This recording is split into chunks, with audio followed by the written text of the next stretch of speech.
Gluten free pizza बनाने के लिए सबसे ज़्यादा प्रॉब्लम उसकी डो मेकिंग में आता है। इसकी डो हम दो तरह से बना सकते हैं, एक लिक्विड डो से भी बन सकता है और दूसरा हम नॉर्मल डो की तरह भी इसकी डो बना सकते हैं।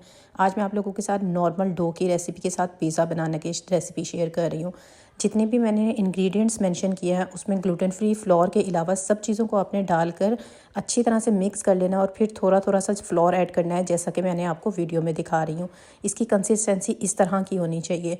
इसमें जब आप कंसिस्टेंसी कर रहे होंगे तो उसमें अगर आपको कंसिस्टेंसी थोड़ी सी थिक लगे तो आप मिल्क या पानी का इस्तेमाल थोड़ा सा ज़्यादा कर सकते हैं कंसिस्टेंसी को बैलेंस करने के लिए। यहाँ मैं ग्लूटेन फ्री ब्रेड फ्लोर का इस्तेमाल कर रही हूँ। आप किसी का भी ब्रांड का भी ले सकते हैं या आप खुद भी बना सकते हैं। उसकी रेसिपी मेरे चैनल पर मौजूद है। डो मिक्स बनाने के बाद हमने आंच बहुत ही हल्की रखनी है, उस पर हमने ऑयल को ग्रीस कर लेना है और उसके बाद हमने डो को इस तरह से फैला देना है। जब एक साइड से बबल्स बन जाए तो आपने उसकी साइड चेंज करके 1 से 2 मिनट के लिए सेकंड साइड से भी पका लेना है और सारी आपने इसी तरह से बना लेनी है। इस मिक्सचर के साथ आपकी 4 to 5 इस तरह की डो ब्रेड बन के तैयार होंगी और आप इसको एज इट इज़ फ्रीज़ भी कर सकते हैं।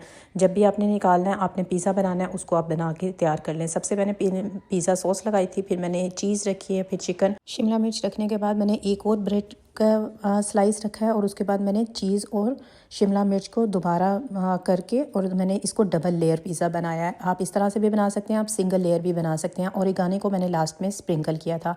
ये देखें, इसकी डो आप देख सकते हैं कितनी नरम है और ये बहुत ही सॉफ्ट रहती है। इवन कि आप एक दिन के बाद भी बच्चों को देंगे ना, रात में अगर रखते हैं या सुबह लंच बॉक्स में देते हैं तो वो भी बहुत ज़्यादा अच्छा रहता है। इवन कि आप अगर इफ्तार में बनाना चाहते हैं तो इफ्तार के लिए भी बेस्ट रेसिपी है। रमज़ान इमली और खुबानी की चटनी के बगैर बिल्कुल इनकम्प्लीट है, इसलिए आज मैं आपके साथ दोनों चटनियाँ शेयर करूँगी। सबसे पहले मैंने हाफ़ kg इमली ले ली थी, उसको मैंने आधा घंटा पहले गर्म पानी से भिगो दिया था। उसके बाद मैंने इसको अच्छी तरह से हाथ से मसल कर इसका गुदा अलग कर लिया और अब मैं इसको अच्छी तरह से छान लूँगी। इसमें पानी की आपको जितनी ज़रूरत है इस वक्त में आप डाल सकते हैं। यहाँ हमारा पल्प अलहदा हो गया। अब मैं इसमें गुड़ और ये सारे मेंशन स्पाइसेस इसमें डाल दूँगी और इतना पकाऊँगी जितनी आपको थिकनेस चाहिए होगी। ये ध्यान रहे कि ठंडा होने के बाद इसकी थिकनेस जो है वो मज़ीद इंक्रीज़ होती है। सिर्फ हम लोगों ने मेंशन स्पाइसेस में विनेगर नहीं डाला था, वो हम इस स्टेज पे डालेंगे और 5 मिनट मज़ीद पकाने के बाद हम इसको ठंडा करके एयर टाइट जार में भर लेंगे। इस तरह से मैंने इसको बनाकर साइड पे कर लिया था। अब बारी आती है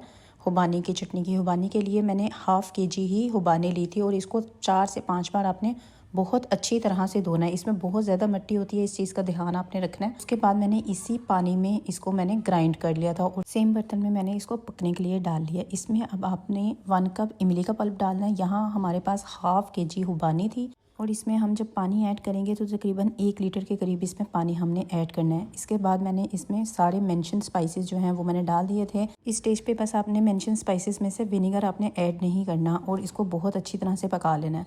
यहाँ मुझे बर्तन छोटा लग रहा था तो मैंने बर्तन चेंज कर लिया और इसको बहुत अच्छी तरह से मैंने पका लिया।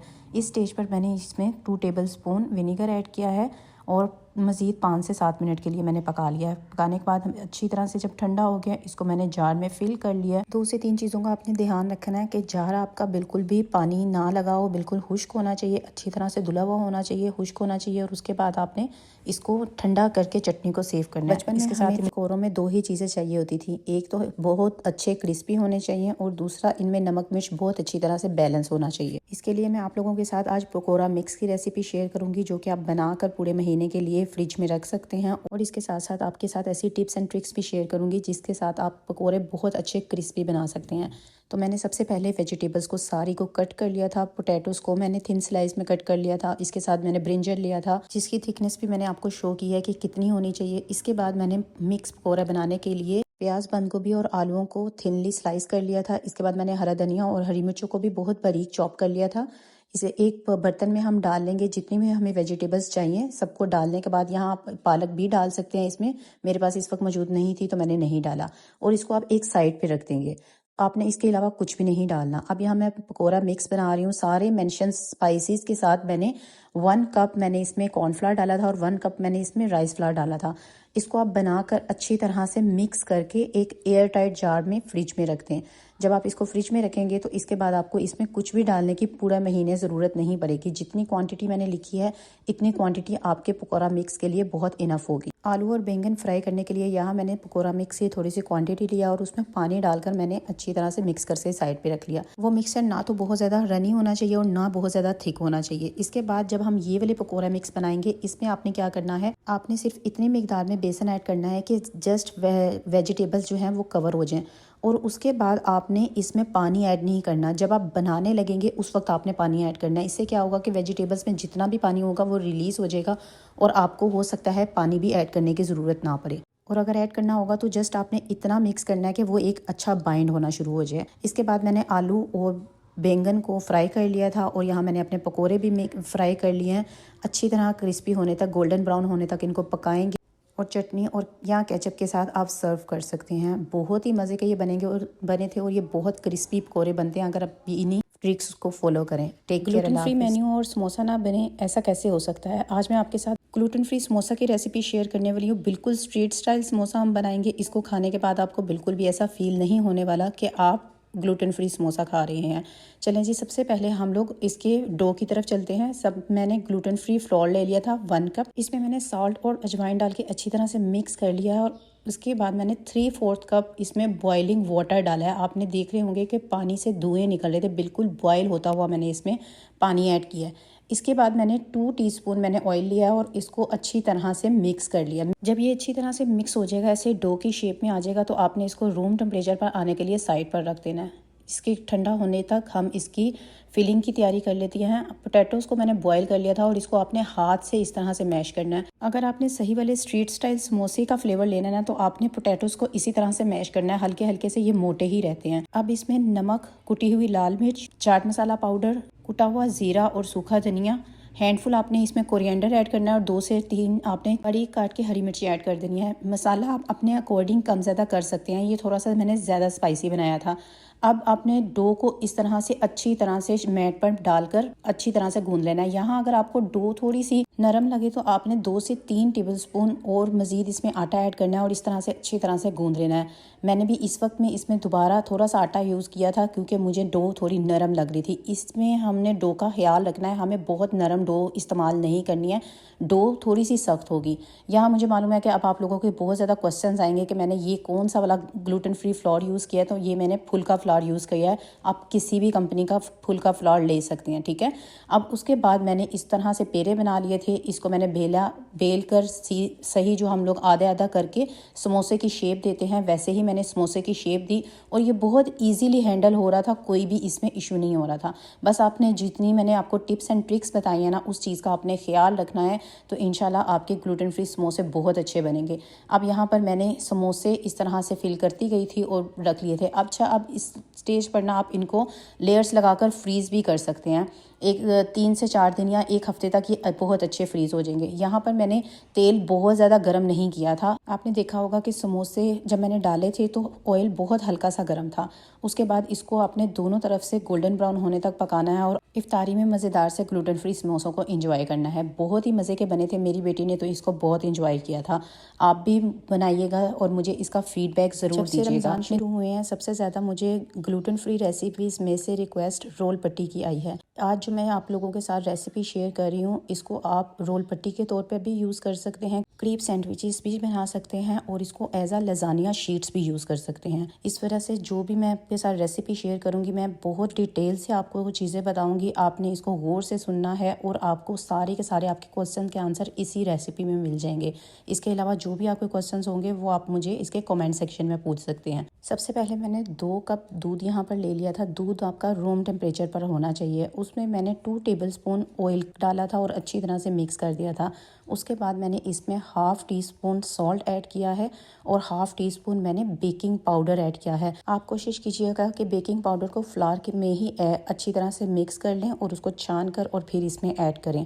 इसके बाद आपने इसको अच्छी तरह से मिक्स करना है तकरीबन 4 से 5 मिनट के लिए। आपको शुरू में ये थोड़ा सा लिक्विडी लगेगा, लेकिन आहिस्ता आहिस्ता इसकी थिकनेस बढ़ जाएगी। इसकी जितनी थिकनेस मैं आपको दिखा रही हूँ, इसकी थिकनेस इतनी ही होनी चाहिए। अगर आपको ये फ़ील होता है कि इसकी थिकनेस जो है वो ज़्यादा है, तो आप इसमें पानी या मिल्क मज़ीद ऐड भी कर सकते हैं। उसके बाद आपने इसको छान लेना है। जिस तरह से हम आटे को छानते हैं उसी तरह से छाननी लेनी है, और इसको आपने एक बार छान लेना है, तो आपके ये पट्टियाँ जो हैं वो ज़्यादा अच्छी बनेगी। इसके बाद मैंने तवे को, आपका इतना गर्म होना चाहिए कि आपका हाथ बर्दाश्त कर सके। तवा बिल्कुल ठंडा भी नहीं होना चाहिए, ठीक है। आपने जब तवा बिल्कुल लाइट सा गर्म करेंगे, उसको चूल्हे से आपने हटा देना है। ऑयल का स्प्रे करना है अच्छी तरह से। मैंने टिश्यू पेपर से क्या किया था, सारे तवे पर ऑयल स्प्रेड कर दिया था, और फिर मैंने इस तरह से 1 चम्मच भर कर मैंने तवे पर इसको डाला। और जितने साइज़ की आपको पट्टियाँ चाहिए उतना साइज़ आप इसको इस तरह से फैला सकते हैं। पहला मैंने जब पट्टी बनाई थी उसको मैंने चम्मच से ही फैलाया था। सेकंड मैंने बनाई है तो अब मैंने इस तरह से ब्रश से इसको फैला दिया। आपकी मर्ज़ी है, आपको जिस तरह से इजी लगता है आप इसको इस तरह से फैला दें। हर बार आप इसको चूल्हे से उतारेंगी और इतना ठंडा करेंगी जितना आपका हाथ बर्दाश्त कर सके। जब आप इस पर मिक्सचर डालेंगे तो उसको आपने उस वक्त उल्टाना है या उस वक्त हाथ लगाना है जब इस मिक्सचर की साइडें जो है वो किनारे खुद ब खुद छोड़ना शुरू कर दें, और आपको लगे कि तवे से ये बिल्कुल अलग हो रहा है, तो ये आराम से जो है वो सेपरेट हो जाएगा। अगर आप इन टिप्स एंड ट्रिक्स को अच्छे से फॉलो करेंगे तो रोल और समोसे खाकर थक गए ना और कुछ डिफरेंट ट्राई करना चाहते हैं, तो ये स्ट्रीट स्टाइल टिक्की पकौड़ा ज़रूर ट्राई करें। बहुत ही मज़े की बनती है, बाहर से क्रिस्पी और अंदर से बिल्कुल नरम, और बिल्कुल कम इंग्रेडिएंट के साथ हम इसको बना सकते हैं। सबसे पहले मैंने 3 मीडियम साइज़ के आलू ले लिए थे। उनको मैंने अच्छी तरह से बॉईल करने के बाद इस तरह से मैंने हाथ की मदद से ही कर लिया था। इसको आपने इसी तरह से रफली मैश करना है, बहुत बारीक जिस तरह से हम प्रॉपर मैश करते हैं ना वो नहीं करना, क्योंकि इसका मज़ा इसी तरह से आएगा आपको। इसके बाद आपने मेंशन स्पाइसेस सारे मिक्स करने हैं और इसका एक मिक्सचर रेडी करके साइड पर रख लेना है। इसके बाद जो मैंने पकौड़ा मिक्स की आपको रेसिपी दी थी, वो आपने 4 से 5 चम्मच लेकर उसका एक थिक सा बैटर सिर्फ पानी डालकर आपने बना लेना है। अगर आपसे रेसिपी मिस हो गई है तो इंस्टाग्राम पर तो आपको वीडियो नज़र आ रही होगी, इसी पर क्लिक करके आपको रेसिपी मिल जाएगी, और यूट्यूब और फेसबुक पे देखने वालों के लिए मैं कमेंट में पिन कर दूंगी रेसिपी। इसके बाद आपने जस्ट इसको रफली एक छोटी सी टिक्की की शेप देनी है और इस तरह से बैटर में डिप करके इसको फ्राई कर लेना है। यहाँ आप शैलो फ्राई भी कर सकते हैं और डीप फ्राई भी कर सकते हैं।